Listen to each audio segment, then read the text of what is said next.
Hello everyone. कैसे हैं आप लोग? आई होप आप लोग अच्छे होंगे और अपनी पढ़ाई में लगे होंगे।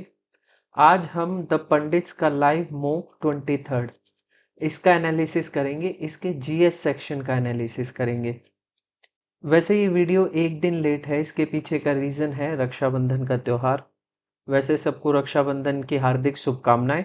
तो आशा करता हूँ कि ज़्यादातर स्टूडेंट ने अब तक मॉक जो है अटेम्प्ट कर लिया होगा। बाकी बहुत ही बेहतरीन मूक रहने वाला है और इसका एनालिसिस रहने वाला है। और ये जो मूक है, इसमें जो क्वेश्चंस हैं वो नए टाइप के हैं। मतलब जैसे सिलेक्शन फेज में ग्रेजुएशन लेवल के क्वेश्चन आ रहे हैं ना, ऐसे क्वेश्चंस को रखा गया है इस मूक में। बाकी तो शुरुआत करते हैं क्वेश्चन नंबर 1 से। क्वेश्चन नंबर 1 है ये: United world wrestling lifted suspension on the wrestling federation of which country? United world wrestling ने किस देश के कुश्ती महासंघ पर से निलंबन हटा लिया है? ऑस्ट्रेलिया, इंडिया, चाइना या वियतनाम? तो इसका आंसर है इंडिया।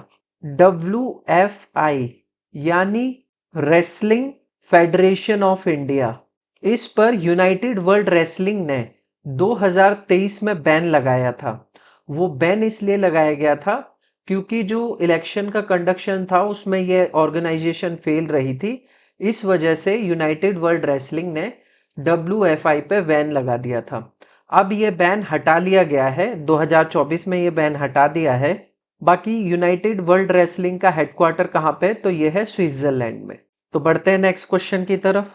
अगला क्वेश्चन है question number 2: during the tenure of which viceroy the Meerut conspiracy trials place? Meerut षड्यंत्र का मुकदमा किस वायसराय के कार्यकाल में हुआ था? चलो, इसका आंसर करने से पहले मैं आपको मेरठ कॉन्स्पिरेसी के बारे में बता देता हूँ। ये जो इंसिडेंट हुआ था ये हुआ था 1929 1929 में। इस समय देश भर में चल रहे थे श्रमिक आंदोलन, यानी ट्रेड इंडियन मूवमेंट चल रहे थे।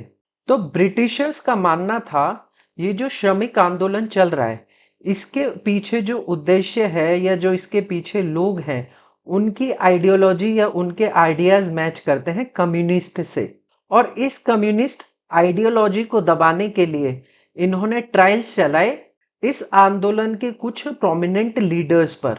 उनमें से एक दो लीडर्स के नाम मैं बता देता हूं, जैसे S.A. डांगे और शौकत उस्मानी। तो इस मूवमेंट को दबाने के लिए इन्होंने लगभग 33 प्रोमिनेंट लीडर को उठा लिया, उनके खिलाफ ट्रायल्स चलाए, जिसमें से ऐसे डांगे और शौकत उस्मानी भी एक थे। इनकी कम्युनिस्ट आइडियोलॉजी को खत्म करने के लिए और इस आंदोलन को दबाने के लिए जो ट्रायल्स चले थे, ये टोटल 4 साल चले थे, यानी 1929 से लेकर, आगे लिखता हूं यहां पर, तो ये ट्रायल्स चले थे 1929 से लेकर 1933 तक। कौन से? मेरठ कॉन्स्पिरेसी ट्रायल्स, जिसके पूरा होने के बाद 1933 में 27 जो आरोपी थे, जो अभियुक्त थे, उनको कड़ी पनिशमेंट यानी सीवियर पनिशमेंट मिली थी। बाकी जैसा चाहते थे ब्रिटिशर्स, वो भी करने में वे सफल रहे। उन्होंने इस आंदोलन को कमजोर कर दिया था, श्रमिक आंदोलन को। बाकी ये किसका टाइम पीरियड था? तो जैसा आप जानते हैं 1926 से लेके 1931 तक भारत का वॉइसरॉय था लॉर्ड इरविन। बाकी आपके लिए मैं एक क्वेश्चन छोड़ जाता हूं कि गांधी इरविन पैक्ट ये कौन से ईयर में हुआ था? इसका आंसर आप मुझे कमेंट बॉक्स में करना। तो बढ़ते हैं नेक्स्ट क्वेश्चन की तरफ। अगला क्वेश्चन है question number 3: consider the following statements regarding the western Ghat in India. Statement वाला सवाल है, तो कोशिश करेंगे हम कि कितने ऑप्शन हम एलिमिनेट कर पाए। तो ये जो स्टेटमेंट है या कथन कहें, ये पश्चिमी घाट इसके संदर्भ में। तो पहली स्टेटमेंट पढ़ते हैं: पश्चिमी घाट भारत के पश्चिमी तट के समांतर फैली हुई सतत पहाड़ियां हैं और हिमालय से भी पुरानी हैं। ये एक करेक्ट स्टेटमेंट है। ये कंटिन्यूअस पैरेलल हिल हैं, जैसा आप जानते हो। मैं ऐसे बनाऊं, ये वेस्टर्न घाट, ये वाला घाट है ना, यहाँ पे ये पैरेलल हिल्स हैं वेस्टर्न घाट की, और ये हिमालय से भी पुरानी है। तो पहली स्टेटमेंट हो जाती है करेक्ट। अब पहली स्टेटमेंट के करेक्ट होने से कौन कौन सा ऑप्शन एलिमिनेट हो जाता है, यहाँ देख लेते हैं। करेक्ट पूछा है ना, तो आप यहां देख सकते हो which of the above statement is are correct, तो करेक्ट ही पूछिए। तो पहली स्टेटमेंट करेक्ट है, पहली स्टेटमेंट करेक्ट करेक्ट करेक्ट, ये वाला गलत हो जाएगा क्योंकि यहां पहली स्टेटमेंट नहीं दे रखी है, एक ऑप्शन हमने एलिमिनेट कर दिया। बाकी सेकंड स्टेटमेंट पढ़ते हैं। They influence the south west monsoon and cause heavy rainfall on their windward side while creating a rain shadow on the leeward side। तो इसके बारे में मैं आपको बता देता हूं। जैसे यहां पर ये जो माउंटेन्स हैं वेस्टर्न कोस्ट पर, तो ये जो माउंटेन्स हैं इधर से, जैसा आप जानते हो कि मानसून भारत में एंटर करता है साउथ वेस्ट से और इसे ही कहते हैं हम साउथ वेस्ट मानसून। ऐसे यहां आप देख सकते हो ना, ये नॉर्थ है, ये साउथ है, ये वेस्ट है, ये ईस्ट है, तो इधर से एंटर कर रहा है मानसून। तो साउथ वेस्ट, ये कौन सा वाला रीजन है, साउथ वेस्ट। तो भारत में जब मानसून एंटर करता है साउथ वेस्ट से, तो ये जो पहाड़ियां हैं इसके इस साइड, ये जो पर्वत है इससे टकराते हैं और इस साइड ही बारिश कर देते हैं। तो इस वाली साइड को बोला जाता है विंडवर्ड साइड। और यहां पर ये जो शेडो जोन है जहां पर ये पर्वत नहीं पहुंच पाते, इसे कहते हैं लीवर्ड साइड। तो ये जो पहाड़ है वो इस साइड ही बारिश कर देते हैं और लीवर्ड साइड पे बारिश नहीं हो पाती है। तो ये करेक्ट स्टेटमेंट है। तो सेकंड स्टेटमेंट के करेक्ट होते ही ऑप्शन नंबर 2 भी हो जाता है गलत। अब हमको थर्ड स्टेटमेंट भी पढ़नी पड़ेगी, बाकी इन दोनों में से कोई एक हो सकता है। They are not rich in biodiversity, देखो ये पढ़ने के बाद ही पता चल रहा था ये गलत है। रिच इन बायोडाइवर्सिटी है, हैवी रेनफॉल है और फ्लोरा फौना अच्छा है, और यहाँ पर ये एक तरीके से ट्रॉपिकल एवरग्रीन रीजन है, तो यहाँ तो बायोडाइवर्सिटी है वो तो अच्छी होगी ना। तो ये ऑप्शन हो जाता है गलत। ये पढ़ते ही समझ में आ गया कि ये स्टेटमेंट गलत है। बाकी आगे भी पढ़ लेते हैं। Are primarily composed of igneous rock formation which of the following, मतलब ये गलत हो जाती है स्टेटमेंट। तो इसका आंसर है option number first, only first and second. Question number third का आंसर है option number 1, first and second. तो बढ़ते हैं नेक्स्ट क्वेश्चन की तरफ। अगला क्वेश्चन है question number 4। Ashokan minor rock adits are found in different part of India. Which of the following is not a fine spot of Ashokan minor rock adits in Karnataka? Ashoka के लघु शिलालेख भारत के विभिन्न भागों में पाए जाते हैं। निम्नलिखित में से कौन कर्नाटक में अशोक के लघु शिलालेखों को खोजने का स्थान नहीं है? तो ऑप्शन नंबर 1 है ब्रह्मगिरी, गविमठ, रूपनाथ या मस्की। इसका आंसर करने से पहले मैं थोड़ा अशोका और उसके शिलालेख के बारे में आपको बता देता हूं। अशोका की अगर हम बात करें तो अशोका का टाइम पीरियड था 269 से लेकर 232 बीसी।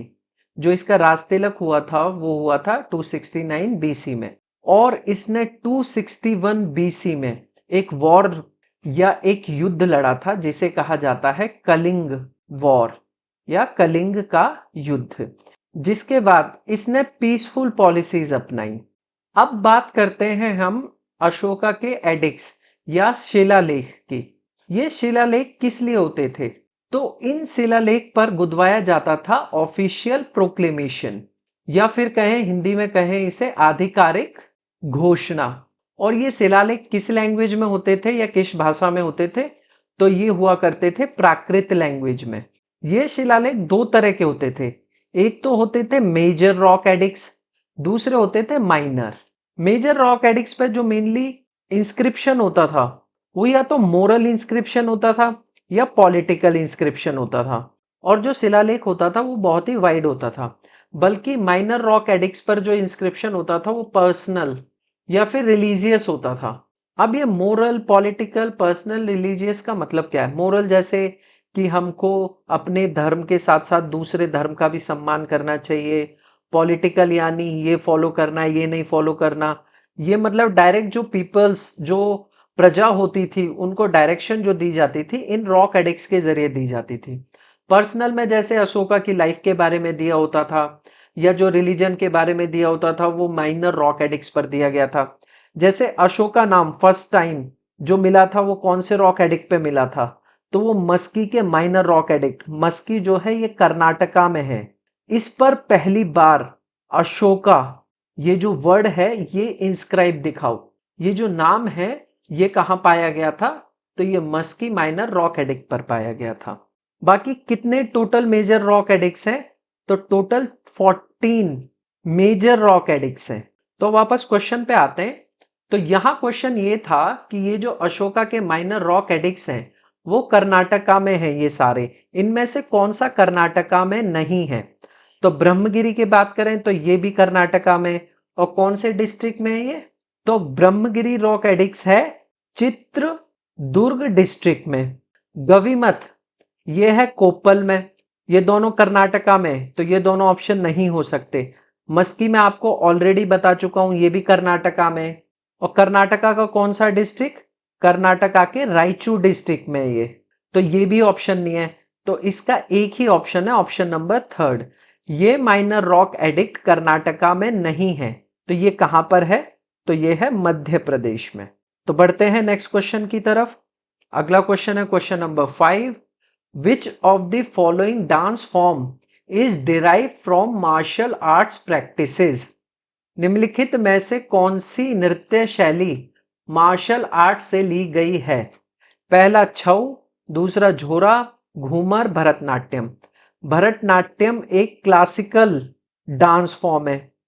और ये कहाँ का क्लासिकल डांस है? तो ये है तमिलनाडु का। और ये एक मार्शल आर्ट डांस फॉर्म नहीं है। तो ऑप्शन नंबर 4 नहीं हो सकता। ऐसे ही घूमर, घूमर एक फेमाइन डांस है। और ये कहाँ का है? तो ये है राजस्थान का। राजस्थान का ये फोक डांस है। तो ऑप्शन नंबर 3 भी नहीं हो सकता। झोरा, झपेली, झोरा ये कहाँ का है? तो ये है हिमाचल प्रदेश। वैसे ये हिमाचल प्रदेश का भी है। झोरा ये डांस उत्तराखंड में भी होता है, लेकिन ये एक मार्शल आर्ट डांस फॉर्म नहीं है। तो बचा एक ही ऑप्शन, ऑप्शन नंबर फर्स्ट। छऊ एक मार्शल आर्ट शैली है। कैसी नृत्य शैली है? Martial art. बाकी ये जो छऊ है ये 3 तरीके का होता है। पहला है मयूरभंज छऊ। 3 तरीके का मतलब यहाँ 3 टाइप्स नहीं है, ये 3 अलग अलग जगह पर होता है, इस वजह से इसे 3 कैटेगरीज में डिवाइड किया गया है। तो एक है मयूरभंज छऊ, दूसरा है सरायकेला छऊ और तीसरा है पुरुलिया छऊ। ये मयूरभंज छऊ कहाँ परफॉर्म किया जाता है? तो ये परफॉर्म किया जाता है मयूरभंज डिस्ट्रिक्ट उड़ीसा में। और सरायकेला छऊ कहाँ परफॉर्म किया जाता है? तो ये परफॉर्म किया जाता है झारखंड में। और ये थर्ड पुरुलिया छऊ ये कहाँ परफॉर्म किया जाता है? तो ये परफॉर्म किया जाता है वेस्ट बंगाल में।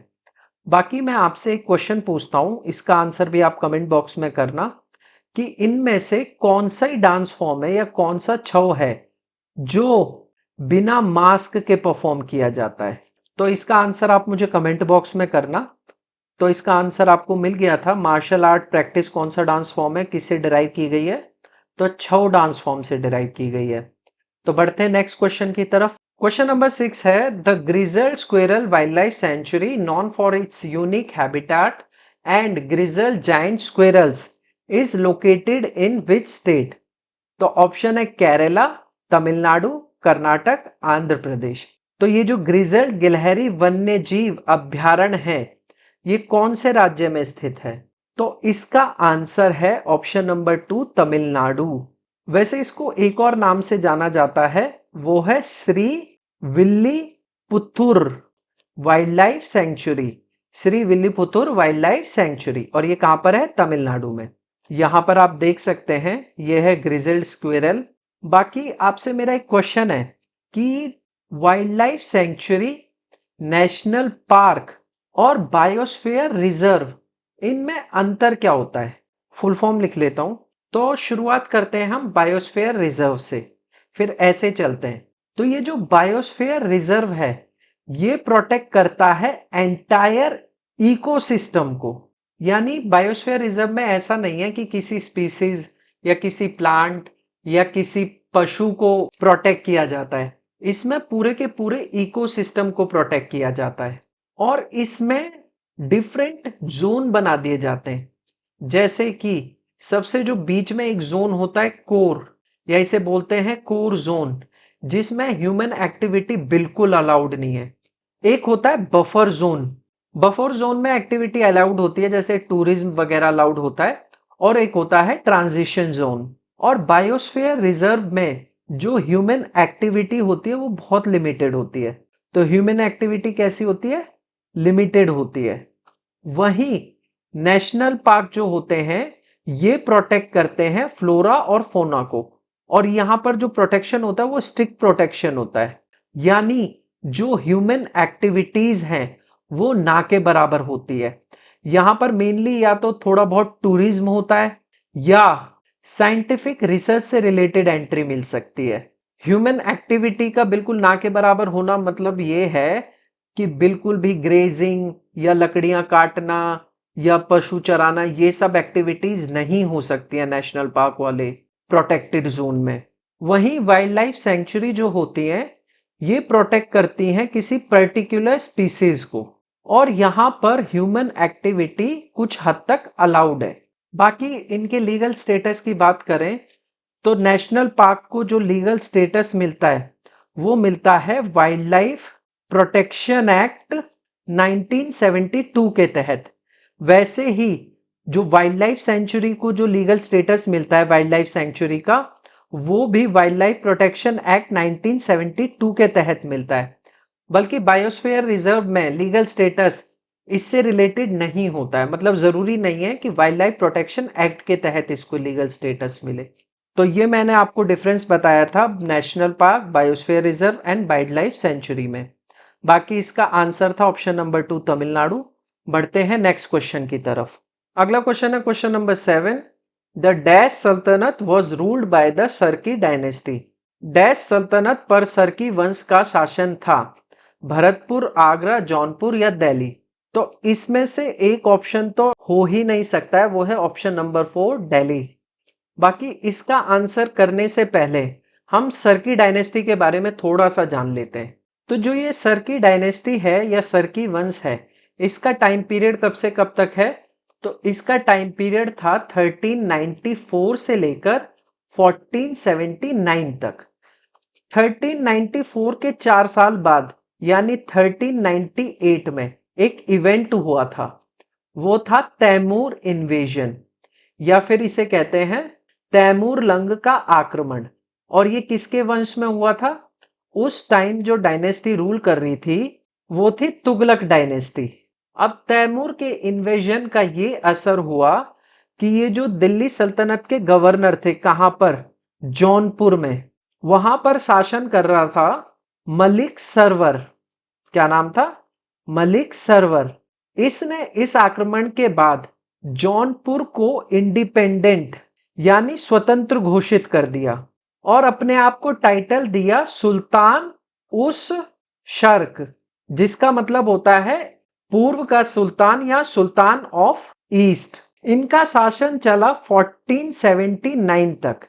इस टाइम पर जो जौनपुर सल्तनत है या सरकी डायनेस्टी है, इसका लास्ट रूलर था हुसैन शाह शर्की। क्या नाम था? हुसैन शाह शर्की। इसको बहलोल लोदी ने हराया था। बहलोल लोदी कौन था? बहलोल लोदी फाउंडर था लोदी डायनेस्टी का। और इसी हार के चलते ये जो हुसैन है या सरकी डायनेस्टी है, इसका अंत हो गया 1479 में। और दिल्ली सल्तनत ने या हम कहें लोदी वंश ने किस पर कब्जा कर लिया? जौनपुर ने। तो ये जो डायनेस्टी थी ये कहां रूल कर रही थी? ये रूल कर रही थी जौनपुर में। तो इसका आंसर है ऑप्शन नंबर 3। तो बढ़ते हैं नेक्स्ट क्वेश्चन की तरफ। अगला क्वेश्चन है question number 8। Consider the following statements regarding the अस्त्र मिसाइल। अस्त्र मिसाइल के संबंध में निम्नलिखित कथनों पर विचार करें। तो जो पहला कथन है वो ये है कि यह डीआरडीओ द्वारा विकसित एक उन्नत दृश्य सीमा से परे हवा से हवा में मार करने वाली एक मिसाइल है, यानी एयर टू एयर मिसाइल है। और वीबीआर जिसे हम कहते हैं बियॉन्ड विजुअल रेंज, एएएम यानी एयर टू एयर मिसाइल। तो ये करेक्ट आंसर है या करेक्ट स्टेटमेंट है। ये जो मिसाइल है अस्त्र मिसाइल जिसको डीआरडीओ ने डेवलप किया था, जो स्टैब्लिश हुई थी 1 जनवरी 1958 में, और इसका हेडक्वार्टर है न्यू दिल्ली में। इसके द्वारा जो डेवलप की गई अस्त्र मिसाइल है वो beyond visual range air to air missile है। तो फर्स्ट स्टेटमेंट करेक्ट होते ही ये वाली जो ऑप्शन है ये वाला, ये हम एलिमिनेट कर देते हैं और ये भी एलिमिनेट हो जाता है। अब हमको सेकंड स्टेटमेंट पढ़नी ही पड़ेगी। सेकंड स्टेटमेंट पढ़ते हैं, it is capable of exceeding mark 4 in speed and reaching A maximum altitude of 20 kilometre. यह मैक 4 से अधिक गति और 20 किलोमीटर की अधिकतम ऊंचाई तक पहुंचने में सक्षम है। ये एकदम करेक्ट है। दोनों स्टेटमेंट के करेक्ट होते ही ये भी एलिमिनेट हो जाएगा। इसका आंसर बचता है ऑप्शन नंबर 2, यही इसका आंसर है। यहां पर आप देख सकते हैं यह है अस्त्र मिसाइल और इसको डेवलप किया था किसने? डीआरडीओ ने। बाकी ये मैक क्या होता है? यहां पर लिखा हुआ है ना कि ये मैक 4 की स्पीड को भी एक्सीड कर सकती है। तो मैक असल में होता है calculation of speed relative to speed of sound. यानी कोई भी ऑब्जेक्ट है उसकी जो स्पीड है, हम अगर उसको साउंड के रिलेशन में, साउंड की स्पीड के रिलेशन में अगर हम नापते हैं तो उसे कहा जाता है मैक। जैसे 1 मैक की जो वैल्यू होती है, अगर मान लो स्पीड ऑफ साउंड एयर में कितनी होती है? 343 मीटर पर सेकेंड। अगर मान लो ये अस्त्र मिसाइल है, इतनी स्पीड अचीव कर लेती है तो उसकी स्पीड कितनी होगी? 1 मैक की। लेकिन अगर वो 2 मैक की स्पीड अचीव कर ले, यानी उसकी जो गति है वो साउंड यानी ध्वनि की गति से दुगनी है, कितनी हो जाएगी? Twice of the speed of sound. और 3 मैक का मतलब कितना हो जाता है? ट्रिपल हो जाती है। 4 मैक का मतलब 4 टाइम हो जाती है और 5 Mach 5 times to the speed of sound. जब किसी ऑब्जेक्ट की स्पीड साउंड की स्पीड के बराबर हो जाती है यानी 1 मैक हो जाती है तो उसे कहते हैं सबसोनिक। उसकी स्पीड को क्या बोला जाता है? सबसोनिक। वहीं जब वो 2 मैक हो जाती है, ट्वाइस हो जाती है, तो उसे बोलते हैं ट्रांसोनिक। यानी उसकी स्पीड कैसी है? ट्रांसोनिक है। ट्रिपल हो जाती है तो उसे बोलते हैं सुपरसोनिक। और वहीं 4 टाइम हो जाती है तो इसे बोलते हैं हाइपरसोनिक स्पीड में ट्रैवल कर रहा है वो ऑब्जेक्ट। कैसी स्पीड में? हाइपरसोनिक में। तो आपको मैक्स समझ में आ गया होगा। बाकी इसका आंसर है option number second, both first and second. तो बढ़ते हैं नेक्स्ट क्वेश्चन की तरफ। अगला क्वेश्चन है question number 9, who was the first Indian actress to receive the Padmashri award? Padmashri पुरस्कार पाने वाली पहली भारतीय अभिनेत्री कौन थी? आशा पारेख, नरगिस दत्त, मधुबाला या फिर देविका रानी?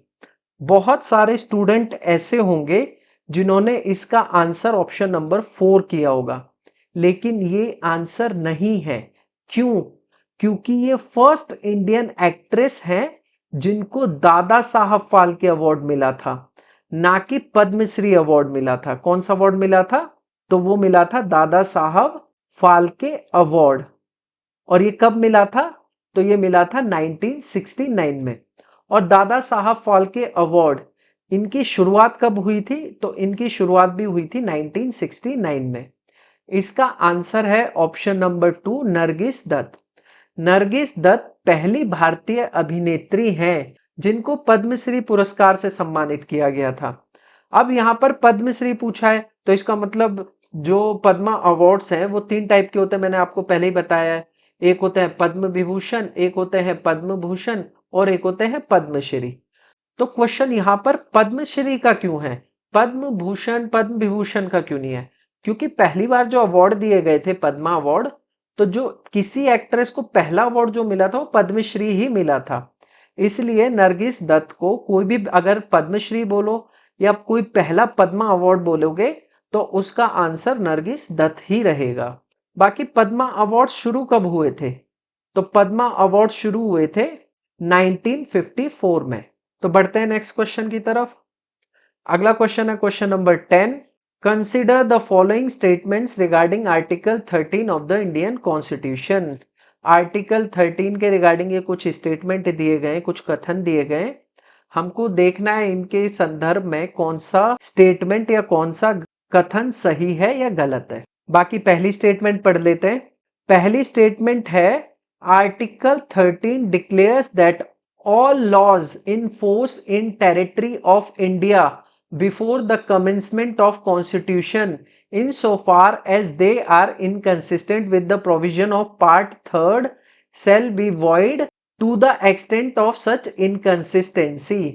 यानी पहली स्टेटमेंट क्या कह रही है? पहली स्टेटमेंट कह रही है कि इंडियन टेरिटरी के अंदर कॉन्स्टिट्यूशन के बनने से पहले या कॉन्स्टिट्यूशन बनने के बाद अगर कोई लॉ बनाया गया है या बना था, अगर वो पार्ट 3rd के असंगत है। पार्ट 3rd में क्या है? पार्ट 3rd में है फंडामेंटल राइट्स, यानी किसी कानून द्वारा फंडामेंटल राइट्स का हनन होता है तो उसको नल एंड वॉइड समझा जाएगा। तो पहली स्टेटमेंट एकदम करेक्ट है। पहली स्टेटमेंट के करेक्ट होते ही ये थर्ड ऑप्शन है, ये हो जाता है गलत, क्योंकि यहां क्या पूछा गया था? यहां पूछा गया था कौन सी स्टेटमेंट करेक्ट है। अब जरा सेकंड स्टेटमेंट पढ़ते हैं। वैसे ओनली फर्स्ट सेकंड पढ़ने से हमको पता चलेगा ओनली फर्स्ट सही है या फर्स्ट एंड थर्ड। सेकंड पढ़ते ही समझ आ जाएगा कि कौन सा करेक्ट है। सेकंड स्टेटमेंट है it empowers the parliament to amend fundamental right under article 368 without any limitation. देखो ये बहुत ही एक्सट्रीम कीवर्ड है, विदाउट एनी लिमिटेशन, कोई भी लिमिटेशन नहीं होगी। ऐसा कैसे हो सकता है? मैं आपको एक केस बताता हूं। जो केस था केशवानंद भारती केस। इस केस में जो बेंच बैठी थी वो 13 जजेस की बेंच थी।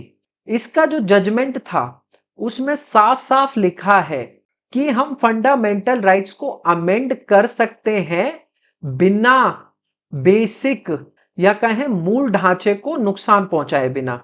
यानी बेसिक स्ट्रक्चर को हमको मेंटेन रखना है, बेसिक स्ट्रक्चर को हानि नहीं होनी चाहिए। तो इस हिसाब से जो ये ऑप्शन नंबर 2 है या स्टेटमेंट 2 है, ये हो जाती है गलत। अब यहां पर स्टेटमेंट 2 के गलत होते ये तो नहीं हो सकता। वैसे हमको थर्ड पढ़नी ही पड़ेगी क्योंकि हम इन दोनों में से रिजेक्ट नहीं कर पा रहे। तो तीसरी स्टेटमेंट भी एक बार पढ़ लेते हैं। तीसरी स्टेटमेंट है judicial review of pre constitutional and post constitutional laws is derive from article 13। पूर्व संवैधानिक और उत्तर संवैधानिक कानूनों की न्यायिक समीक्षा अनुच्छेद 13 से ली गई है। ये एकदम करेक्ट स्टेटमेंट है और इस स्टेटमेंट के करेक्ट होते ही आंसर आता है option number 4। Only first and third, ये स्टेटमेंट एकदम करेक्ट है। तो बढ़ते हैं नेक्स्ट क्वेश्चन की तरफ। अगला क्वेश्चन है question number 11। What is the significance of wetland in mitigating natural disasters?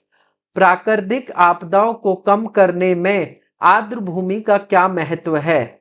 ये बाढ़ और सूखे को बढ़ाते हैं। ये तो बहुत ही नेगेटिव स्टेटमेंट है, गलत हो जाएगी।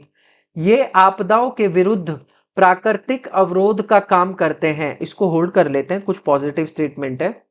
ये मृदा अपरदन को तेज करते हैं, सॉइल इरोजन को एक्लेरेट करते हैं। बिल्कुल गलत है, क्योंकि यहां पर एक पॉजिटिव सेंस की एक स्टेटमेंट ही सही हो सकती है। ये भूजल संसाधनों को नष्ट करते हैं, ये भी एक नेगेटिव स्टेटमेंट है। इसका आंसर है ऑप्शन नंबर 2। आपको कुछ नहीं भी पता है ना, तो एक कॉमन सेंस का इस्तेमाल करते हुए भी इसका आप आंसर कर सकते हैं। बाकी अगर मैं वेटलैंड्स के बारे में बताऊं, वेटलैंड्स वो लैंड होता है जो एक तरीके के बफर का काम करता है। यानी मान लो खूब वर्षा हुई या फ्लड जैसी सिचुएशन आई, तो ये जो वेटलैंड्स होते हैं, ये जो एक्सेस वाटर होता है उसको स्टोर कर लेते हैं। क्या करते हैं? Store excess water.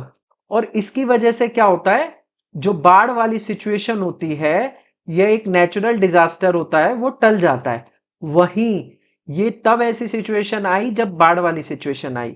जब सूखा पड़ता है तब क्या होता है? जब सूखा पड़ता है तो ये क्या करते हैं, ये जो वाटर एक्सेस वाटर स्टोर किया था इसको रिलीज करते हैं, जिससे इस आपदा को क्या किया जा सके, सूखे को कम किया जा सके।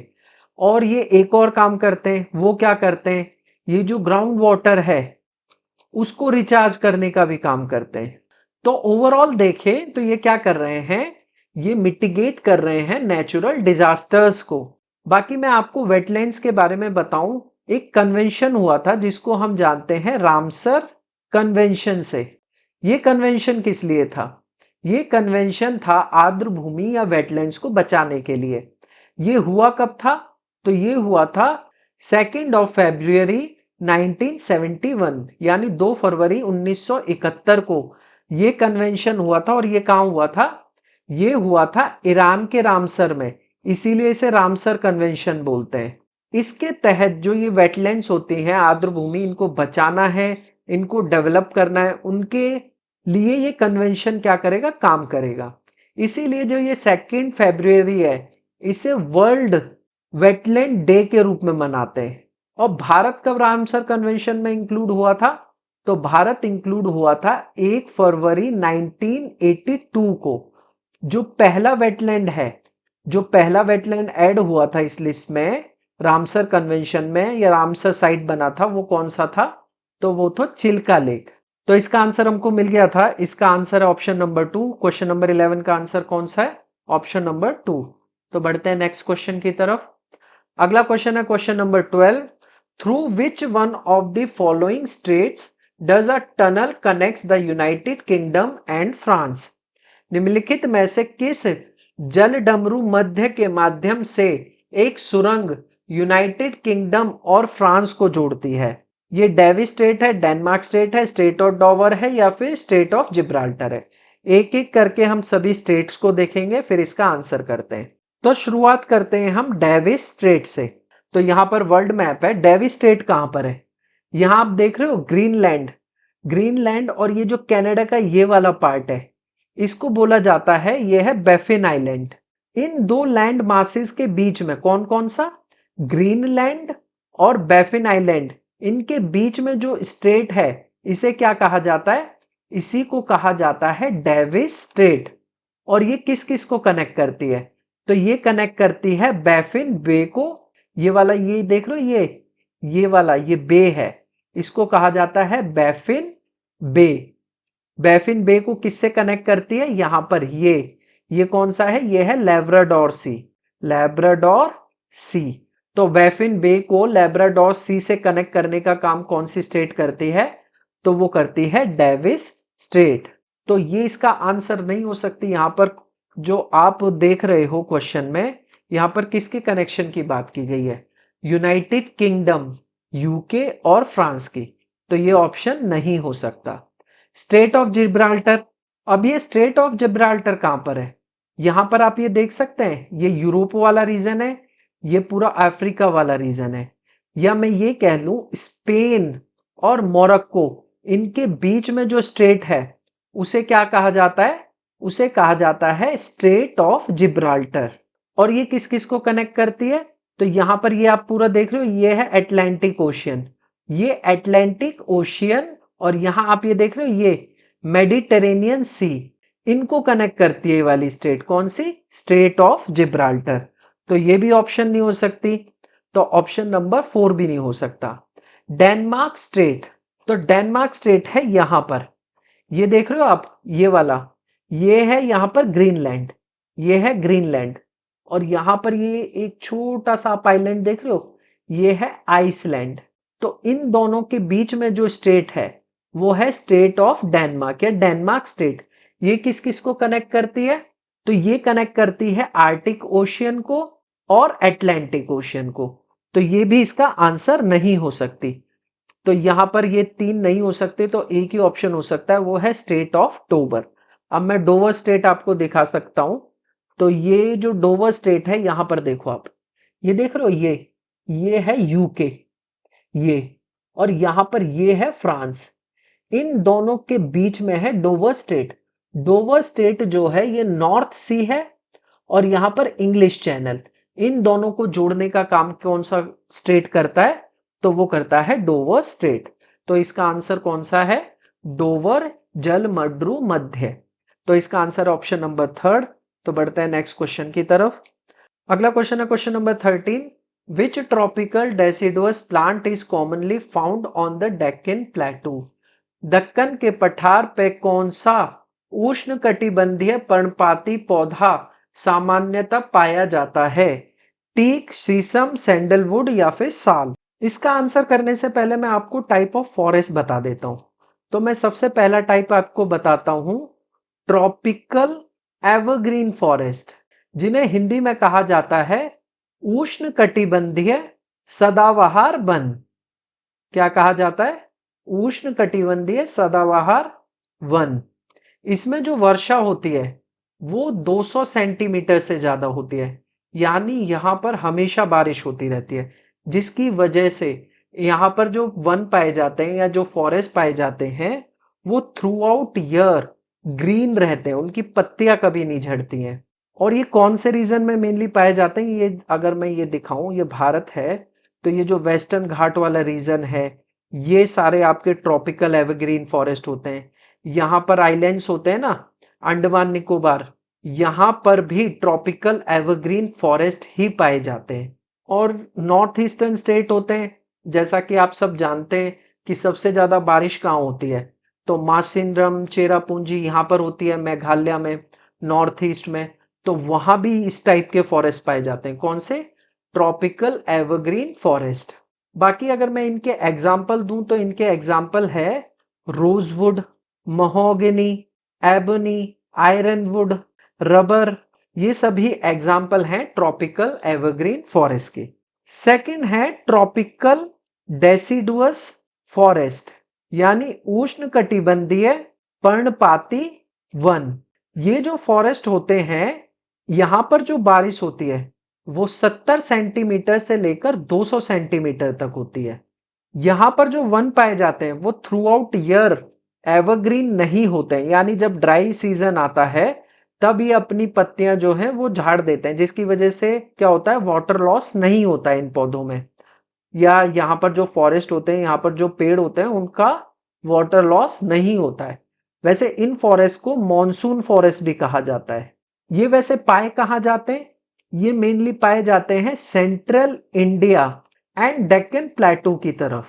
ये अगर मैं जैसे मैप दिखाऊं, यहाँ पर तो वेस्टर्न घाट था, ये वाला रीजन हो गया यहाँ, और सेंट्रल इंडिया वाला रीजन हो गया, यानी मध्य प्रदेश, झारखंड, उड़ीसा। वहां पर कौन से फॉरेस्ट पाए जाते हैं? वहां पाए जाते हैं उष्ण कटिबंधीय पर्णपाती वन। इसके एग्जाम्पल मैं आपको बताऊं तो इसके एग्जाम्पल हैं टीक, साल, शीशम, सैंडलवुड। ये किसके एग्जाम्पल हैं? ये एग्जाम्पल हैं ट्रॉपिकल डेसिडुअस फॉरेस्ट के। ये जो टीक है ये मेनली पाया जाता है डेक्कन प्लेटू वाले रीजन में। तो इसका आंसर है, यहां पर पूछा था कि डेक्कन प्लेटू में कौन सा कॉमनली पाया जाता है, तो वो है टीक, यानी सागौन का जो पेड़ है वो मेनली कहाँ पाया जाता है, वो डेक्कन प्लेटू में पाया जाता है।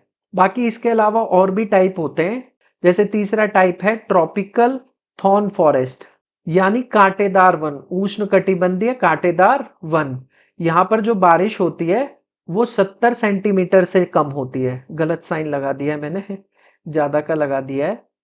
जहां पर 70 सेंटीमीटर से कम बारिश होती है वहां कौन से फॉरेस्ट पाए जाते हैं? Tropical thorn forest. इसके एग्जाम्पल मैं आपको बता दूं तो इसका एग्जाम्पल है जैसे कैक्टस, बबूल, खेजरी। ये सभी किसके एग्जाम्पल हैं? ये हैं ट्रॉपिकल थॉर्न फॉरेस्ट के। बाकी माउंटेन फॉरेस्ट होते हैं जिन्हें हम कहते हैं पर्वतीय वन। ये कहाँ पाए जाते हैं? ये पर्वत में पाए जाते हैं।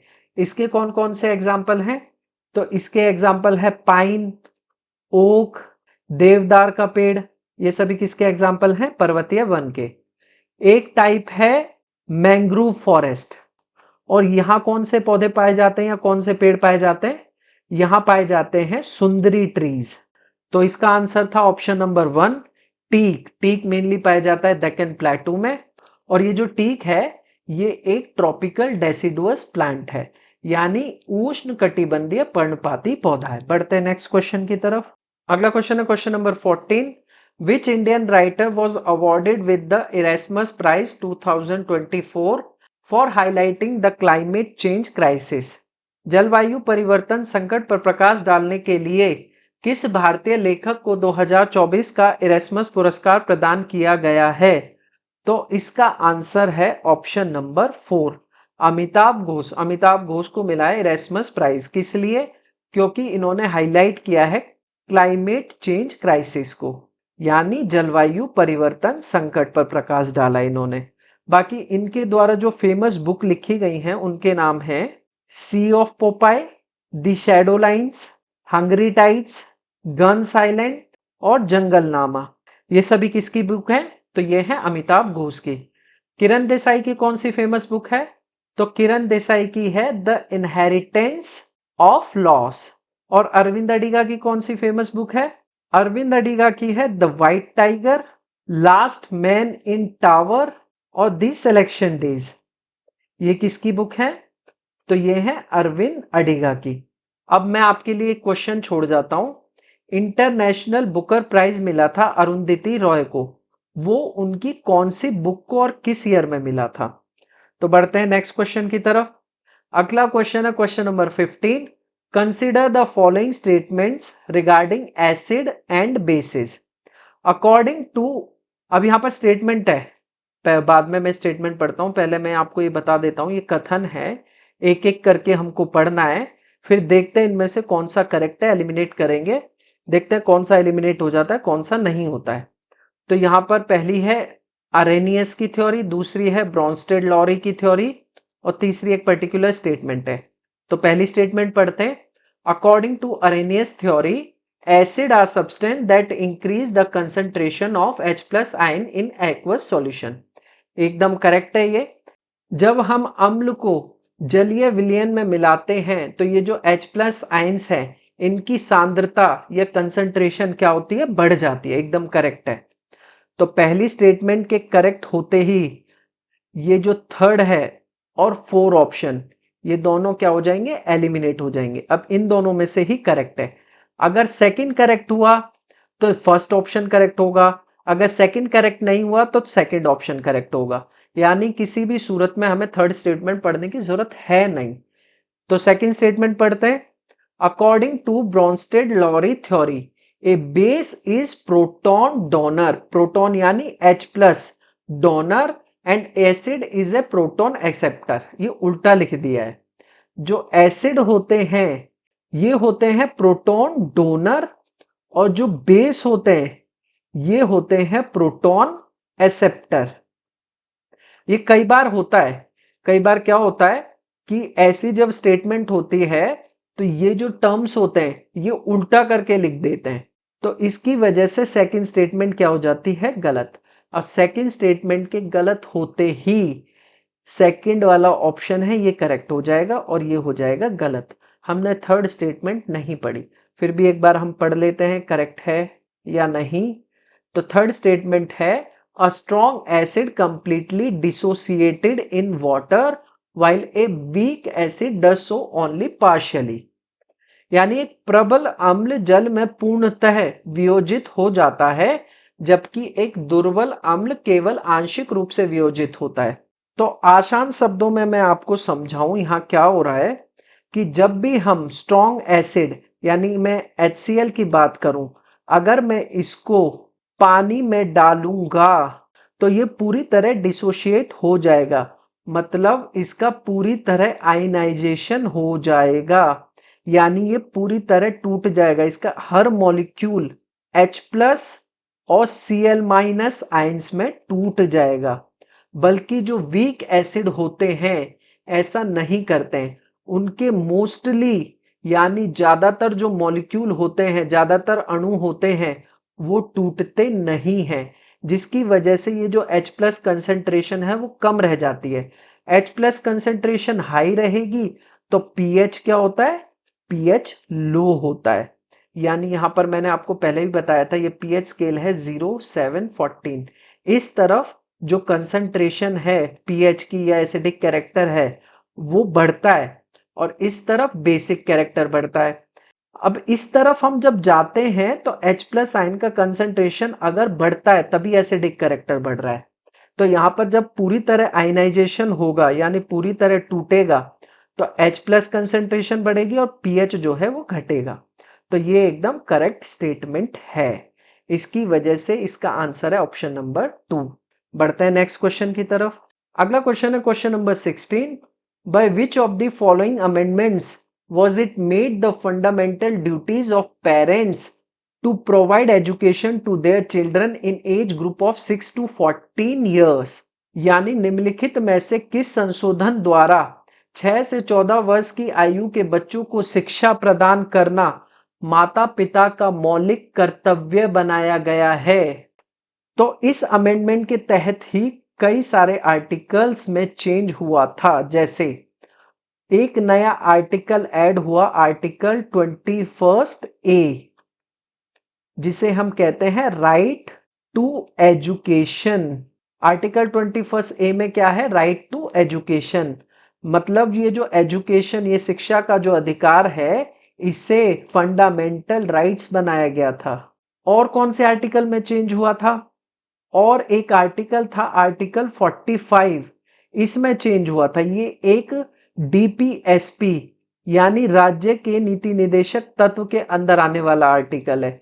इसमें जो ये आर्टिकल है चेंज होके, बाकी ये आर्टिकल किसके रिगार्डिंग रह गया? ये रह गया सिर्फ 0 से लेके 6 साल तक के बच्चों के लिए, यानी अर्ली चाइल्डहुड केयर। कब से कब तक के बच्चों के लिए? 0 से लेके 6 साल तक के बच्चों के लिए। कौन से आर्टिकल में? आर्टिकल 45 में। और कौन से आर्टिकल में चेंज हुआ था? तो फंडामेंटल ड्यूटीज में एक ड्यूटी ऐड हो गई थी। पहले 10 थी, फिर एक और ऐड हो गई। वो कौन सी थी? वो थी ये कि माता पिता का मौलिक कर्तव्य है बच्चों को शिक्षा देना। और ये कौन से आर्टिकल में जोड़ी गई थी? तो ये थी आर्टिकल 51A के क्लॉज के में। और ये अमेंडमेंट कौन सा था? तो ये अमेंडमेंट था 86 अमेंडमेंट एक्ट 2002, यानी 86वां संशोधन अधिनियम 2002। बाकी 83rd में क्या था, या मैं कहूं 83rd अमेंडमेंट क्या था? 83rd अमेंडमेंट था शेड्यूल कास्ट का reservation in panchayat of Arunachal Pradesh. यानी अरुणाचल प्रदेश की जो पंचायत है उसमें शेड्यूल कास्ट का रिजर्वेशन कौन से अमेंडमेंट के तहत लाया गया था? तो वो लाया गया था 83 अमेंडमेंट 2001 के तहत। 84th, ये इंपॉर्टेंट है, इसको मार्क कर लेना। 84th अमेंडमेंट ये लाया गया था डिलिमिटेशन के रिगार्डिंग। इस संशोधन के अकॉर्डिंग जो डिलिमिटेशन का बेस ईयर है वो कर दिया गया था 2001। और ये कब तक के लिए कर दिया गया था? कब तक चेंज नहीं हो सकता था? तो वो चेंज नहीं हो सकता था 2026 तक। बाकी 85th अमेंडमेंट में क्या है? 85th अमेंडमेंट भी था SC ST का रिजर्वेशन इन प्रमोशन। 16 का आंसर है ऑप्शन नंबर 4, 86 अमेंडमेंट एक्ट 2002। बढ़ते हैं नेक्स्ट क्वेश्चन की तरफ। अगला क्वेश्चन है question number 17, which of the following puppet dance is performed in Orissa? निम्नलिखित में से कौन सा कठपुतली नृत्य उड़ीसा में किया जाता है? पहला है पवकोथू। इसके नाम से ही पता चल रहा है ये एक साउथ इंडियन टर्म है। तो ये जो पपेट डांस है ये उड़ीसा में नहीं होता, ये होता है केरला में। तो ये ऑप्शन हो गया गलत। बाकी कठपुतली, कठपुतली डांस हम जानते हैं ये है राजस्थान का, ना कि उड़ीसा का। तो ऑप्शन नंबर फर्स्ट और ऑप्शन नंबर थर्ड क्या हो गए? एलिमिनेट हो गए। Option number 4 Putul Nautch. पुटुल नौच, ये कुछ कुछ जो इसका प्रोनाउंसिएशन है उससे ही हमें समझ में आ रहा है कि ये वेस्ट बंगाल या त्रिपुरा साइड का डांस है। तो वैसे ये है वेस्ट बंगाल का पपेट डांस। कहाँ का है? वेस्ट बंगाल का। तो ये भी ऑप्शन नहीं हो सकता। बचा एक ही option, option number 2 Kandhai. Kandhai puppet dance या फिर कहें कंधई कठपुतली नृत्य, ये कहाँ का है? ये है उड़ीसा का। यहाँ पर आप फोटो में देख सकते हैं, ये ऐसे स्ट्रिंग है, इनसे ऊपर से कंट्रोल करते हैं परफॉर्म किया जाता है। तो ये कहाँ का है? उड़ीसा का। बढ़ते हैं अगले क्वेश्चन पर। यह है 18 number, which of the following statement is are correct? ये भी स्टेटमेंट वाला क्वेश्चन है, एक एक करके हमको स्टेटमेंट पढ़नी है, फिर हम इसका आंसर करते हैं। सबसे पहली स्टेटमेंट है mitochondria often termed as power house of the cell generate ATP through oxidative phosphorylation and possess their own circular DNA and 70S ribosome similar to prokaryotic cell। तो वैसे ये एकदम करेक्ट है। यहां पर ये लिखा गया है कि माइटोकॉन्ड्रिया को कोशिका का पावर हाउस कहा जाता है, एकदम करेक्ट है। क्यों कहा जाता है? क्योंकि ये एनर्जी की फॉर्म, एटीपी की फॉर्म में एनर्जी जनरेट करता है। एटीपी की फुल फॉर्म क्या है? Adenosine triphosphate. ये किस प्रोसेस से एटीपी बनती है? एक होती है एडीपी। एडीपी में यानी ए एडिनोसाइन डाइफॉस्फेट, इसमें एक फास्फोरस का आयन जोड़ा जाता है, जिसकी वजह से ये क्या बन जाता है, एडिनोसाइन ट्राइफॉस्फेट। और ये किस प्रोसेस से, ऑक्सीडेटिव फॉस्फोरिलेशन से। तो यहां पर यहां तक तो हो गया करेक्ट, यहां तक मैंने आपको एक्सप्लेन कर दिया, ये एकदम सही है। और जैसा कि आप जानते हैं, माइटोकॉन्ड्रिया और एक और सेल ऑर्गेनल है जिसके पास अपना खुद का डीएनए होता है और खुद का राइबोसोम होता है 70S का। दो टाइप का राइबोसोम होता है ना, एक होता है 70S और एक 80S। मैं आपको कभी पढ़ाऊंगा, वैसे मैंने ये ऑलरेडी पढ़ा रखा है, तो मैं आपको बताऊंगा इन दोनों में क्या डिफरेंस होता है। एस का मतलब होता है सिंडबर्ग यूनिट। तो इसमें खुद का डीएनए और खुद का राइबोसोम होता है, एकदम करेक्ट।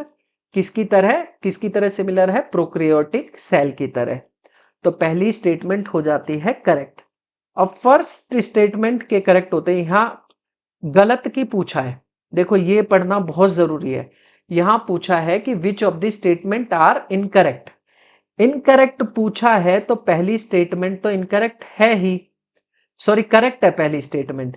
पहली स्टेटमेंट के करेक्ट होते ही ये वाला गलत, ये वाला गलत, ये वाली गलत, एक ही ऑप्शन सही है, ऑप्शन नंबर 4। हमको कुछ पढ़ना ही नहीं है। अब हमको ऑलरेडी पता है कि फर्स्ट एंड थर्ड स्टेटमेंट ही सही है, सेकंड वाली ही गलत है। बाकी पढ़ लेते हैं।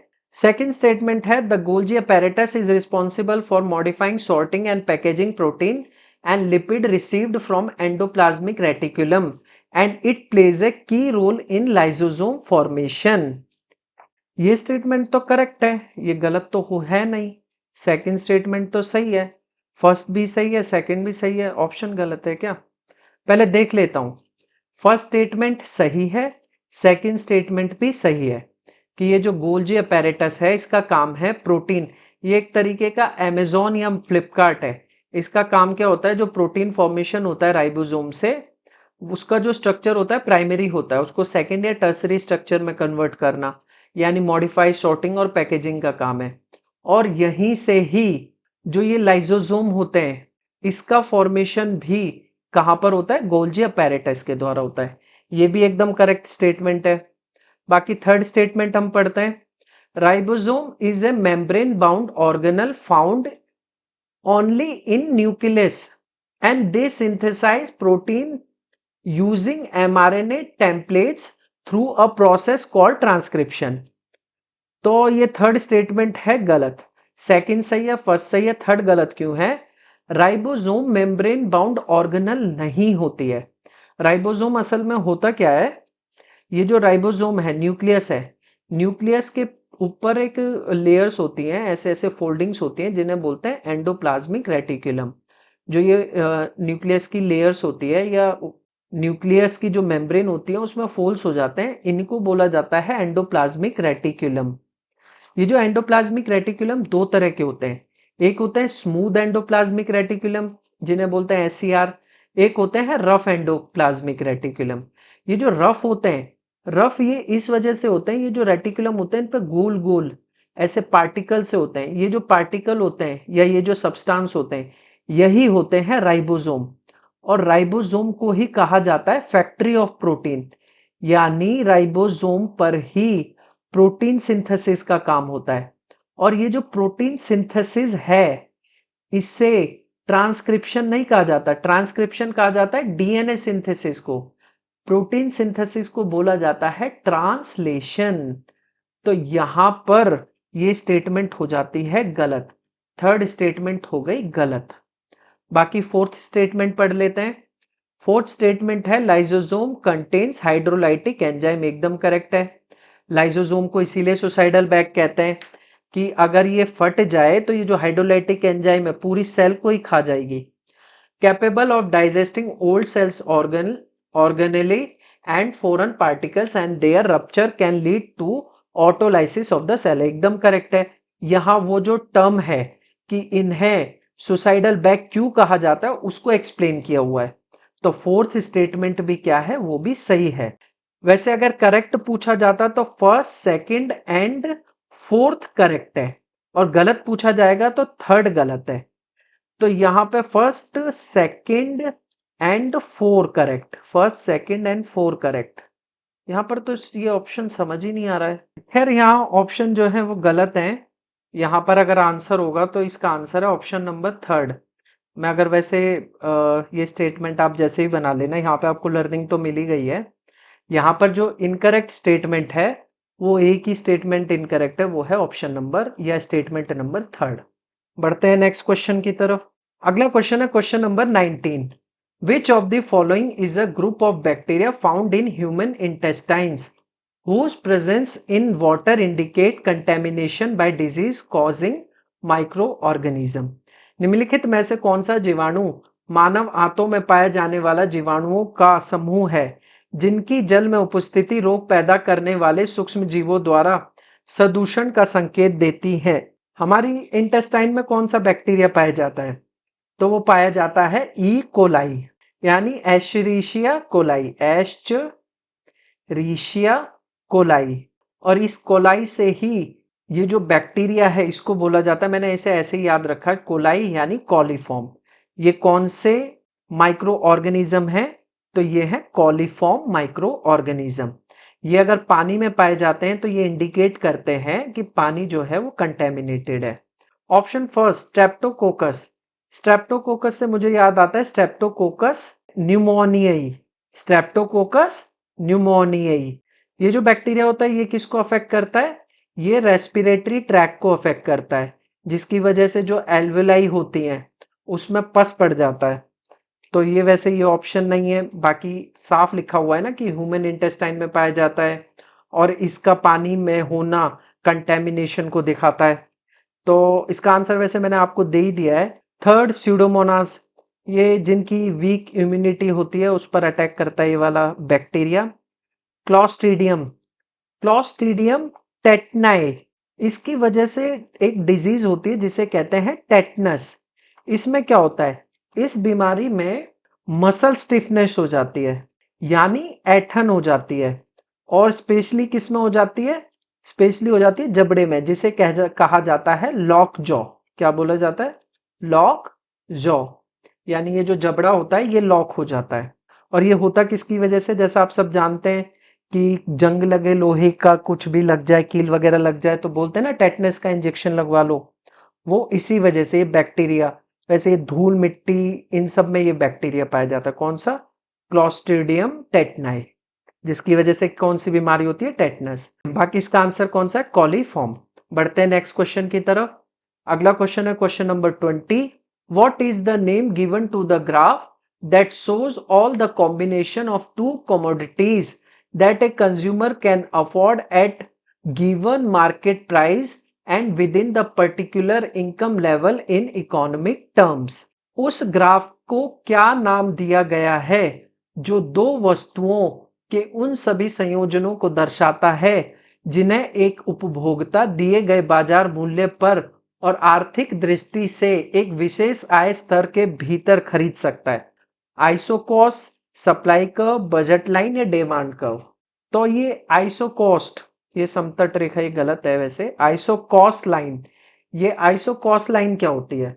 आइसोकॉस्ट लाइन आप ऐसे समझिए, जैसे मैं एक प्रोड्यूसर हूं और मेरे पास एक पर्टिकुलर इन्वेस्ट करने के लिए एक अमाउंट है, या मैं कहूं एक इन्वेस्टमेंट है, और वो इन्वेस्टमेंट कितनी है? 100 रुपए की। तो जब मैं इस इन्वेस्टमेंट से दो इनपुट, वो दो इनपुट कुछ भी हो सकते हैं, वो या तो मैं एग्जांपल के तौर पे ले लेता हूं, लेबर हो गई और या एक हो गई आपकी कैपिटल। अब इन दोनों इनपुट के जितने भी पॉसिबल कॉम्बिनेशन है जो मैं इस इन्वेस्टमेंट से खरीद सकता हूं, उसके ग्राफ से जो लाइन बनती है उसे बोलते हैं आइसोकोस लाइन। यानी मान लो मैं 90 रुपए लेबर में खर्च करता हूं, तो मैं फिर कैपिटल में 10 रुपए खर्च कर देता हूं। वही मैं मतलब इसकी पर्टिकुलर कॉस्ट होगी। मान लो लेबर की कॉस्ट है 4 रुपए में लेबर आ जाती है और कैपिटल एक पर्टिकुलर 8 रुपए कैपिटल लग रहा है। मतलब उसके थ्रू जो ग्राफ बनता है किस किस के बीच में? दो इनपुट के बीच में, तो उसी को बोला जाता है आइसोकोस लाइन। तो ये वैसे ऑप्शन नहीं हो सकता है। और ये ऑप्शन हो क्यों नहीं सकता? क्योंकि यहाँ दो इनपुट्स की बात की जा रही है। यहाँ दो कमोडिटीज की बात नहीं की जा रही। जब दो कमोडिटीज की बात की जाती है उसे कहते हैं बजट लाइन। जरा मैं इसको आपको अच्छे से समझा देता हूं। जैसे एक व्यक्ति है, उसके पास है 100 रुपए, वही होता बिल्कुल सेम है। आइकोस आइसोकोस लाइन और बजट लाइन में बस डिफरेंस इतना होता है, यहां पर बजट लाइन में दो कमोडिटीज की बात की जाती है और आइसोकोस लाइन में दो इनपुट्स की बात की जाती है। तो मैं एक बार समझा देता हूं आपको कि मेरे पास दो चीज है, यानी मैं एप्पल भी खरीदना चाहता हूं और बनाना खरीदना चाहता हूं। ये दोनों क्या हो गए? ये दोनों हो गई कमोडिटी हो गई, या गुड्स बोल लो, वस्तु बोल लो, कमोडिटी बोल लो। ये मैं खरीदना चाहता हूं। जो एप्पल का प्राइस है वो है 2 रुपए, वहीं बनाना का प्राइस है वो है 4 रुपए। ये उनका मार्केट प्राइस हो गया। अब मैं इस 100 रुपए को छोड़ो, मैं इसको कम कर देता हूं, थोड़ा अच्छे से समझा पाऊंगा मैं आपको। यहां पर मैं बोल देता हूं मेरे पास है 20 रुपए। अब इस 20 रुपए में से मैं कितने कॉम्बिनेशन बना सकता हूं, यानी पॉसिबल कॉम्बिनेशन कितने जो मैं खरीद सकता हूं अपने बजट में। बजट कितने का है? 20 रुपए में, और उस मार्केट प्राइस पे उसके द्वारा जो लाइन बनती है उसे बजट लाइन बोलते हैं। जैसे मैं बता देता हूं, जैसे मान लो मैंने एक भी बनाना नहीं खरीदा। पहली कंडीशन क्या हो गई? मैंने यहां पर लिख देता हूं एप्पल बनाना, यानी मैंने एक भी बनाना नहीं खरीदा है, 0 बनाना। तो मैं कितने एप्पल खरीद सकता हूं? 2 है तो मैं 10 एप्पल खरीद सकता हूं। दूसरी कंडीशन, मैं एक बनाना खरीदता हूं, तो एक बनाना 4 रुपए का है। अब 16 रुपए बचे तो मैं कितने एप्पल खरीद सकता हूं? 8 एप्पल खरीद सकता हूं।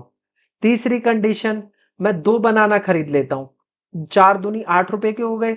अब 12, मतलब कि मैं कितने एप्पल खरीद पाऊंगा? 6 एप्पल ही खरीद पाऊंगा। ऐसे चौथी कंडीशन, मैं क्या करता हूं? 3 बनाना खरीद लेता हूं, 12 रुपए के हो गए। अब मैं कितने एप्पल खरीद पाऊंगा? मैं खरीद पाऊंगा अब सिर्फ 4 एप्पल। वहीं पांचवी कंडीशन है, मैं खरीद लेता हूं 4 बनाना, 16 रुपए के हो गए। और अब मैं कितने एप्पल खरीद सकता हूं? 4 बनाना खरीदने के बाद में मैं सिर्फ 2 ही एप्पल खरीद सकता हूं। छठी कंडीशन है, अगर मैं 5 बनाना खरीद लेता हूं, पूरे 20 रुपए के हो गए, यहां मैं 0 एप्पल ही खरीद पाऊंगा।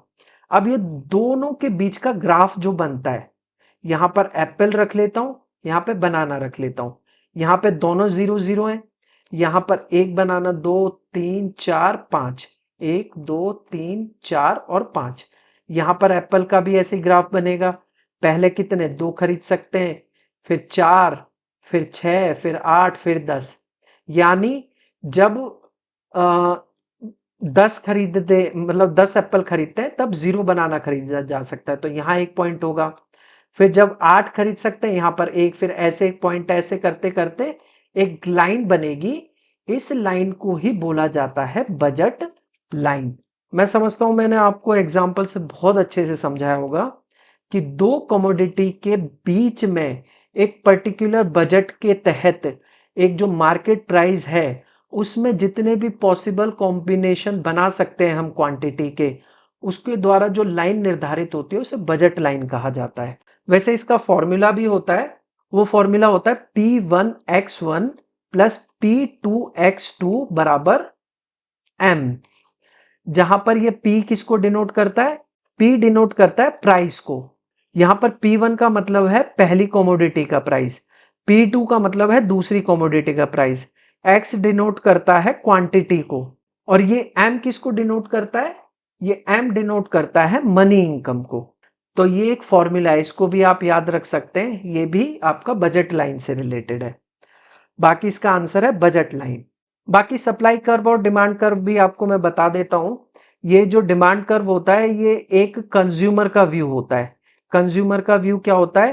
कंज्यूमर साइड से, कि मैं एक पर्टिकुलर कोई गुड है, उसका जो प्राइस है उसके आधार पर मैं कितनी क्वांटिटी खरीद सकता हूं, उससे जो कर्व बनता है वो जो डिमांड है, कि अगर प्राइस बढ़ता है, मान लो ये गुड है, इसका प्राइस बढ़ेगा, तो ऑब्वियस सी बात है क्वांटिटी का प्राइस जो है वो घटता है। डिमांड साइड से, कंज्यूमर साइड से डिमांड घटेगी ना। मार्केट में किसी गुड का प्राइस अगर बढ़ाते जाएंगे तो जो क्वांटिटी है वो घटती जाएगी ना। और ये किस साइड से कैलकुलेट होता है? कंज्यूमर साइड से। वहीं जो सप्लाई कर्व है, ये प्रोड्यूसर साइड से कैलकुलेट होता है। यानी मार्केट में अगर मान लो मैं किसी गुड का प्राइस बढ़ा दूंगा तो उसका इंपैक्ट किस पे आएगा? उसका इंपैक्ट आएगा क्वांटिटी ऑफ गुड्स, कि मैं कितनी क्वांटिटी सप्लाई कर पाऊंगा। तो वो जो ग्राफ बनता है उसे बोलते हैं सप्लाई कर्व, और जो कंज्यूमर साइड का होता है उसे कहते हैं डिमांड कर्व। अगला क्वेश्चन है question number 21। Consider the following statement regarding the repo rate and reverse repo rate in India. Bharat में रेपो दर और रिवर्स रेपो दर के संबंध में निम्नलिखित कथनों पर विचार करें। ये मैंने आपको अच्छे से समझा रखा है, फिर भी मैं एक बार आपको दोबारा से रिवीजन करा देता हूं। रेपो रेट क्या होता है, और बैंक रेट क्या होता है, और रिवर्स रेपो रेट क्या होता है? रेपो रेट होता है जब आरबीआई बैंक को, जितने भी कमर्शियल बैंक हैं, उनको पैसा देता है जिस रेट पर शॉर्ट टर्म के लिए, पैसा कौन दे रहा है? आरबीआई दे रहा है। और बैंक को कितने टाइम के लिए दे रहा है? शॉर्ट टाइम, यानी शॉर्ट टर्म के लिए जो पैसा दिया जाता है जिस रेट पर, उसे बोला जाता है रेपो रेट। और ये इस पर गिरवी रखा जाता है। रेपो रेट में जो सिक्योरिटीज हैं वो गिरवी रखी जाती है, कोलेटरल रखा जाता है। वही बैंक रेट जो होता है ये लॉन्ग टर्म के लिए होता है और इसमें कोई कोलेटरल नहीं रखा जाता, यानी ये कोलेटरल फ्री लोन होता है। और ये भी किसके द्वारा दिया जाता है? ये भी आरबीआई के द्वारा बैंक को दिया जाता है, लेकिन ये लॉन्ग टर्म के लिए दिया जाता है और कोलेटरल फ्री होता है। रिवर्स रेपो रेट में क्या होता है? रिवर्स रेपो रेट में आरबीआई बैंक से पैसा खींचती है। ऐसा नहीं है बैंक, रिजर्व बैंक को पैसा नहीं देता है, आरबीआई के पास ऑलरेडी बहुत पैसा है, वो सेंट्रल बैंक है। लेकिन आरबीआई क्या करती है? रिवर्स रेपो रेट में बैंक से पैसा खींचती है। तो एक तरीके से कह लो, बैंक आरबीआई को पैसा देता है जिस रेट पे, उसे बोला जाता है रिवर्स रेपो रेट। तो वापस आकर क्वेश्चन पढ़ते हैं, एक एक स्टेटमेंट पढ़ते हैं, फिर इसका आंसर करते हैं। Repo rate is the rate at which RBI lend short term money to commercial bank. एकदम करेक्ट है।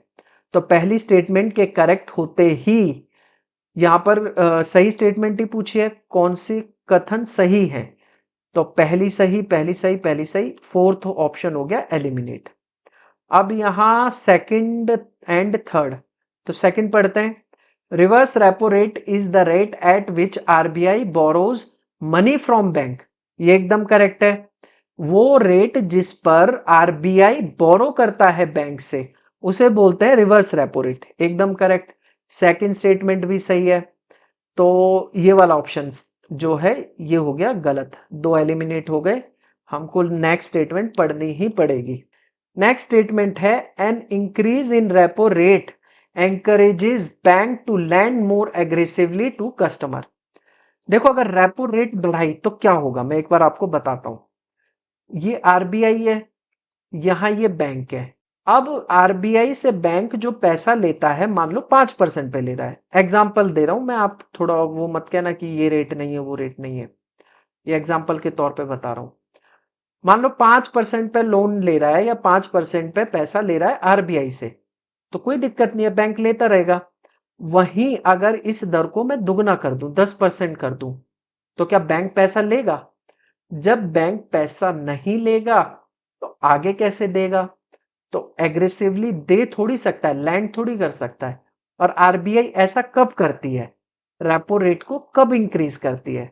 जब मार्केट में इन्फ्लेशन हो, यानी जब मार्केट में महंगाई हो। महंगाई को कंट्रोल करने के लिए आरबीआई रेपो रेट्स को बढ़ा देती है। तो ये थर्ड स्टेटमेंट हो गई गलत। थर्ड स्टेटमेंट के गलत होते ही एक ही ऑप्शन सही है, वो है ऑप्शन नंबर 1। बढ़ते हैं नेक्स्ट क्वेश्चन की तरफ। अगला क्वेश्चन है question number 23। The chemical formula of acetic acid is. Acetic अम्ल का रासायनिक सूत्र है CH3COH। COH कुछ नहीं होता है, CHO तो होता है, CH3CHO तो होता है, COH नहीं होता है। ये मैं एक बार आपको बना के दिखा देता हूं। ये दो कार्बन है, अब कार्बन के एक एंड पे तो कार्बन जुड़ गया, बाकी 3 एंड फ्री होते हैं जैसा मैंने आपको बताया था। अब यहां पर इस वाले कार्बन पे 3 हाइड्रोजन के एटम हैं या 3 हाइड्रोजन के मॉलिक्यूल्स हैं, और दूसरे कार्बन पे एक पर हाइड्रोजन है और एक पर OH नहीं, अगर OH होता तो यहां पर भी हाइड्रोजन होता, तो CH3 CH2OH होता, या तो ये होता CH3 CH2OH, ये करेक्ट होता, जिसे हम कहते हैं इथेनॉल। ये और ऐसा कोई स्ट्रक्चर होता ही नहीं है, या तो ये हो सकता था या हो सकता था दूसरा स्ट्रक्चर आपको बता देता हूं जो मैंने ये वाला आपको बताया था, ये अटैच है तो एक तरफ ऑक्सीजन अटैच हो जाता है ना, तो ये जो ऑक्सीजन से अटैच होता है ये दो बॉन्ड से होता है, तो ये वाला बॉन्ड भी इससे अटैच हो गया, तो एक ही फ्री हो गया, तो ये CHO एल्डिहाइड ग्रुप बन जाता है। जो मैंने आपको बताया था ना बाद में अल लगता है, ये आपका है इथेनॉल और ये है आपका इथेनल। ये नहीं हो सकता है। दूसरा ऑप्शन है CH3COOH। जरा ये आपको मैं बता देता हूं ये कैसे बनता है। तो दो सी है, दो कार्बन एटम है और यहां पर इनसे कौन कौन सा अटैच है, तीन हाइड्रोजन के मॉलिक्यूल यहां अटैच हो गए इस वाले कार्बन पे, इस वाले पे एक OH ग्रुप जुड़ा हुआ है और एक O ग्रुप जुड़ा हुआ है, तो O के साथ डबल बॉन्ड करता है, तो ये वाले ग्रुप पर कोई भी एटम नहीं जुड़ा होगा, मतलब ये हो गया फ्री। तो ये वाला स्ट्रक्चर जो होता है इसी को ही हम बोलते हैं इथेनोइक एसिड, क्योंकि ये कौन सा ग्रुप है, COOH होता है आपका कार्बोक्सिलिक ग्रुप, तो ये आपका क्या हो गया इथेनोइक एसिड, और इसी को ही हम बोलते हैं एसिटिक एसिड। तो इसका आंसर है ऑप्शन नंबर 2। और यहां आप देख रहे हो CH3COCH3, जरा इसको भी बनाकर देखते हैं करेक्ट अरेंजमेंट है या नहीं।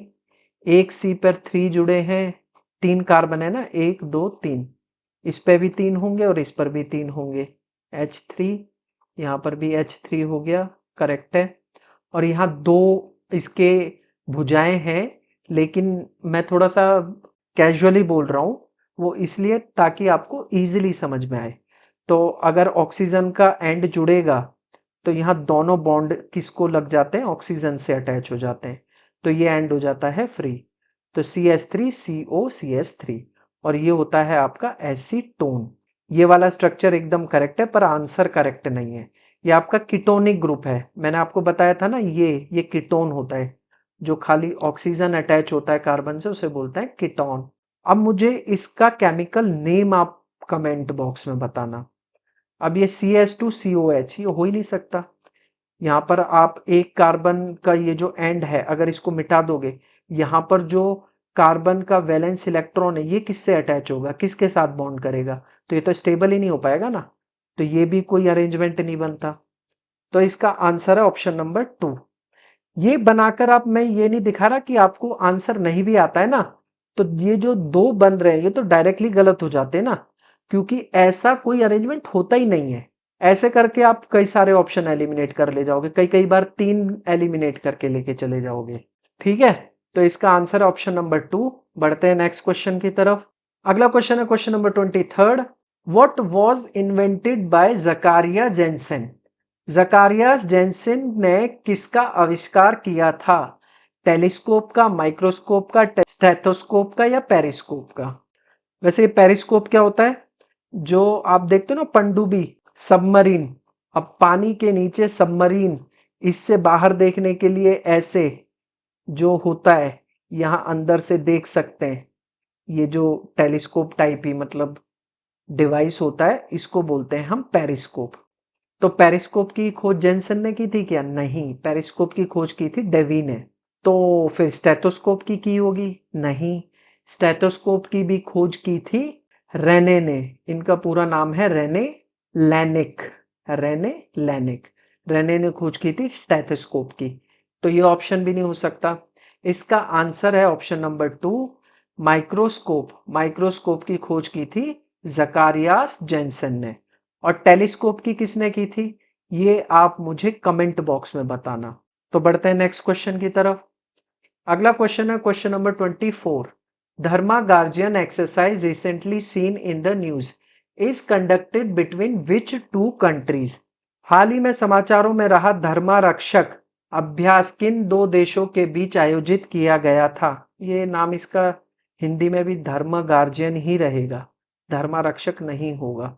बाकी ऑप्शन है India and Japan, India Sri Lanka, India and Egypt या इंडिया एंड ऑस्ट्रेलिया। इंडिया और ऑस्ट्रेलिया के बीच में जो जो एक्सरसाइज होती है, एक तो होती है ऑस्ट्रा हिंद, एक हो गई ऑस्ट्रा हिंद, पिच ब्लैक होती है, और ऑस्ट्रेलिया के साथ एक एक्सरसाइज मालाबार भी होती है। लेकिन सिर्फ ऑस्ट्रेलिया के साथ नहीं होती, इसमें ऑस्ट्रेलिया भी होता है और जापान भी इन्वॉल्व होता है और यूएसए, ये 2 कंट्रीज और होती हैं मालाबार एक्सरसाइज में। इसके साथ धर्मा गार्जियन नहीं होती है। इंडिया इन इजिप्ट, इजिप्ट के साथ हमारी जो एक्सरसाइज होती है वो होती है एक्सरसाइज साइक्लोन, तो ये भी ऑप्शन नहीं है। इंडिया एंड श्रीलंका के बीच कौन सी एक्सरसाइज है, तो स्लीनेक्स, स्लीनेक्स एक्सरसाइज होती है किस किस के बीच में, एसएल से श्रीलंका, आईएन से इंडिया, ईएक्स से एक्सरसाइज, तो श्रीलंका इंडियन एक्सरसाइज ये होती है श्रीलंका के साथ। ये भी ऑप्शन नहीं है, इसका आंसर है option number 1, India and Japan के बीच होती है धर्मा गार्जियन। ये आखिरी क्वेश्चन है 25। क्वेश्चन नंबर 25 कह रहा है which of the following are components of Rashtriya Gokul mission, निम्नलिखित में से कौन से राष्ट्रीय गोकुल मिशन के घटक हैं। ये असल में मिशन जो है ये लॉन्च किया गया है ministries of fisheries, animal husbandry and dairies के द्वारा। किसके द्वारा, ministry of fisheries, animal husbandries and dairies के द्वारा। और इसका एम क्या है, तो इसका एम है गौवंश, यानी जो गाय होती हैं उनका विकास करना, उनकी जेनेटिक डाइवर्सिटी को बढ़ाना, यानी जो ब्रीडिंग टेक्नोलॉजी है उसमें एडवांसमेंट। बाकी स्टेटमेंट पढ़ते हैं फिर देखते हैं कौन सा आंसर या कौन सा स्टेटमेंट करेक्ट है। फर्स्ट है nationwide artificial insemination programme, राष्ट्रव्यापी कृत्रिम गर्भाधान कार्यक्रम, एकदम करेक्ट है। फर्स्ट स्टेटमेंट करेक्ट हो गई। फर्स्ट स्टेटमेंट के करेक्ट होते ये वाली गलत हो गई।